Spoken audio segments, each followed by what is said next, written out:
everyone. We just received an excellent review from one of our valued customers who is absolutely thrilled about our top-notch 5-star service. It makes us proud to share our customers' appreciation with all of you. We value all your opinions and comments and use them to help us improve as a business. It shows that we are doing a good job and we only want to continue doing so. We appreciate all our customer support and business and giving us the opportunity to grow. So the only real question you have to ask yourself is, what are you waiting for? Give us a call today to experience our impeccable service. We look forward to speaking with you.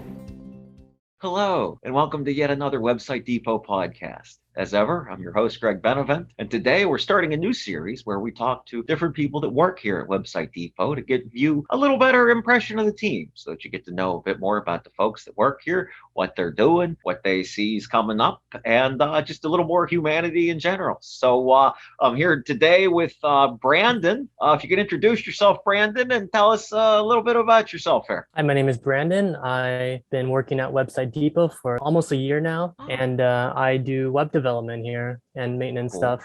Okay, well, cool. All right. Yeah, no, that's great. I mean, as someone that, I do a lot of the writing and obviously the podcasting here at Website Depot. If you could tell us just a little bit, because I have a vague idea of what exactly like web development consists of. Like, what's a day of web development? Yeah, a day of web development, well, like most people here, we start off by looking at our daily tasks, and I see any tickets that need to be filled, and I try to prioritize them on what's more urgent that a client needs and what's, more maybe maintenance that doesn't need to be done quickly. Makes sense. Or at least as urgently as all the other tasks. And I try to prioritize it. Some of it might be something urgent for like SEO, like a client might need like a broken page or something that's pretty active. I might need to fix that, or I might need a couple website revisions. I will put that, depending on the client and what their package is, I'll try to prioritize it accordingly. But yeah, most of it just consists of, just making changes necessary. I do whatever the project manager or the account executive tells me to. Yeah, whatever needs to be done, I do to the best of my ability.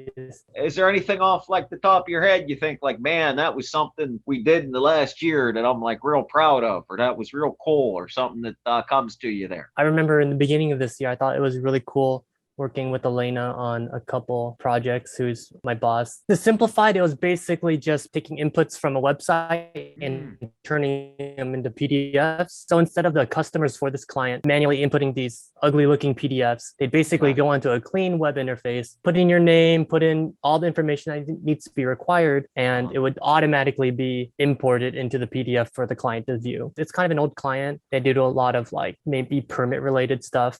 And before, you'd have to go to the actual place, take a form out, fill the form out, and give them the fees and everything, right? Oh, geez. But they still want the PDF for the sake of consistency. But from a customer point of view, some PDFs, they look very old or outdated, but she was able to put them into a clean web interface and import all these forms directly into these PDFs as soon as the customer submits it. And I think that's a pretty cool project. Oh, absolutely. I mean, that's something that, really does make things easier on folks. I mean, you're eliminating one step while not really eliminating it, because that step's still there in terms of record keeping and that sort of thing, but not in terms of putting more work upon the customer. No, that's absolutely fantastic. Yeah, while keeping exactly. Yeah, while keeping the usability to today's standards compared to something outdated, trying to navigate PDF file. It's just a lot easier and cleaner. That was a pretty cool thing that I was helping Elena put together. It was mostly Elena, but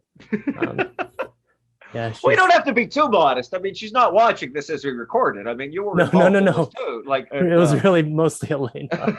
Okay, well, that's we're getting a lot of integrity here on the Website Depot podcast. Like a wizard. Yeah, like a wizard. Okay, that's a pretty good quote. Okay, so when you're not making it easier with the PDFs, Sarah, what do you do, Brandon? You got hobbies? What do you do when you're just hanging out there? Outside of my free time. Okay, so I have a lot of different hobbies, but I don't really dive deep. I mean, I try to do my best to like put the most quality and effort into them. I used to do a lot of little plastic model kits. I like doing that on the free time. Oh, okay. Yeah, I like going fishing. I actually like going fishing a lot. I actually do a lot of fishing. Okay. I've been fishing a couple times. I grew up spent my summers near a lake in northwestern Pennsylvania, but fishing was Okay. one of the things we saw a lot of fishing. We did a lot of sailing and other stuff on boats. So I was just curious about fishing. Like, is there anything in particular that you caught or you're trying to catch, or is it like you spend hours doing it, or you do it real fast? I mean, I have a Yeah. million questions about fishing. Like, I usually like going fishing in the Sierras, where Mammoth, you know where Mammoth is? Mammoth yo, for Mountains. sure, yeah, yeah, Or yeah. Bishop, yeah. Right around there. Ever since COVID happened, they haven't really been liking a lot of locals, and a lot of touristy areas have been shutting down. A lot of fishing areas. San Diego, I like going down to San Diego a lot and fishing out of the boats going out of there. Lately, it's been like bluefin tuna, which is awesome. Oh wow, that's Within real the past fish. couple I of mean, years, yeah. there's been big tuna, and they've been like, it changes on a weekly basis, really. But some weeks where the tuna are here, you'll get them over like 100 pounds, sometimes up to 200 pounds if you're crazy, and if you're crazy like and lucky enough. But Wow. yeah, no, fishing is crazy. Before, it's usually been like yellowtail, little sand bass, Yeah, maybe yeah, this not big. 200 pounds. Yeah. Not 200 pounds. Yeah. I've just been sitting here thinking all the time, okay, so you catch this tuna, it's 100 to 200 pounds. Like, how, I mean, for most of us, the extent of what we know from fishing is like the third act of Jaws. Like, I mean, so it's like three, Wow. it's like, do you and another person carry it in? I mean, do you lift the 200-pound fish in yourself? Do you use the No. regular lure? Okay, good. Yeah, so there's like Fascinated here. there's like a 80-foot boat, sometimes longer, and the railing is really high from the water, so you can't possibly Okay. lift it up with just your rod. They have really long sticks, maybe, geez, I don't know, very long sticks with the little hooks on the Okay. end, and they gap the fish and they bring it up. I mean, sometimes if it's really big, you'll need more than one person, but they'll definitely help. If you try to bring it up with just your rod, it'll snap the rod in half. So. Right. Yeah, Probably pretty soon. I mean, like, you wouldn't Yeah. get much of the fish out of the water before that Yeah, if you happened. tried to just lift it up, it would snap the rod, and Okay. that would be that'd be very expensive. Since I like working with my hands, I've also built a couple fishing reels too. That's because I use a fish. I actually have one of him on my desk right here. Please. Okay. Wait, Oh, it might be wow. blurry. Okay. There you go. Oh yeah. No, it looks like a power up from a video game. Look at A this power thing. This is up incredible. from a video game, yeah. It really does. I mean, look at. Oh wow. Okay. So these are the reels themselves. These are the ones I built, yeah. Okay, and the line goes around that, and then you attach the rod, and then you will go to town in the water here, right? I'm putting this together. Exactly. Okay. That's exactly it, yeah. Wow. I mean, that again, I'm looking at this through the thing. It looks incredibly sturdy.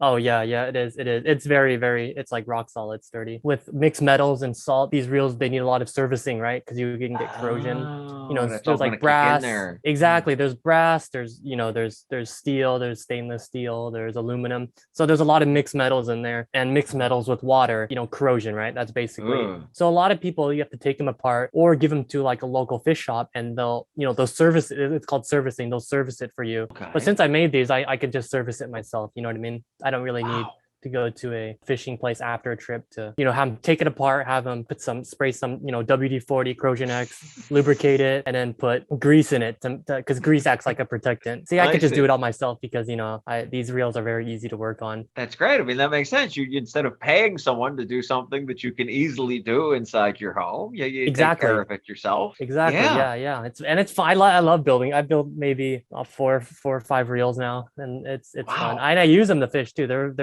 very good. But the internal components, they're like 30 years old. They're from my dad. Oh, okay. So it's like, and I like them because no, please. I mean, that's fascinating. So they fell off your dad's reel. Yeah, they're like 30 years apart. old. Not really. There's like an old company that went out of business, and I like their reels. The company's called Newell. I like the Newell reels, and they're built sturdy. They last a long time, and I took them apart, put a new casing, new frame, and everything, and that because I like working with my hands a lot. Obviously, with model, I like tinkering around and playing around with stuff. You're not gonna believe this, but I also make my own fishing rods too. I absolutely believe that. Frankly, I was at the point where I was about to assume it. How do you make your own fishing rod? I'm actually in the progress of building one right now too. But wow.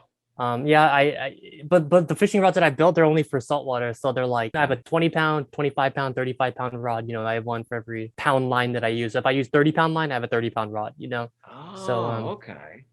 I also wrap my own, and it's a fun little hobby to do. Gotcha. Well, I mean, the one thing I do have left to ask, and we didn't cover it earlier, but I was fascinated by it, is You mentioned the models. You mentioned you've made, very meticulous ones. You didn't mention specifically what models you make or what kind of models you tend to lean to, what they actually are. Like, So I mostly military. I made some Hmm. military ones. If you give me a second, I built. I don't know if I can show you one here, but yeah, you I could can definitely bring. show me one. Yeah, Yeah, here we this go. is like an Abrams. It's hard to see. Oh no, that's not hard to see. That's an I Abrams don't know if it's tank. hard. That's an Abrams, yeah. And I weathered it. Yeah. Oh, you probably can't tell. Well, I can sort of see it. Yeah. Well, I mean, I can see it. There we go. You I can am see some looking at a weathering and tank. stuff on that, but I think that's mostly just little tanks like these.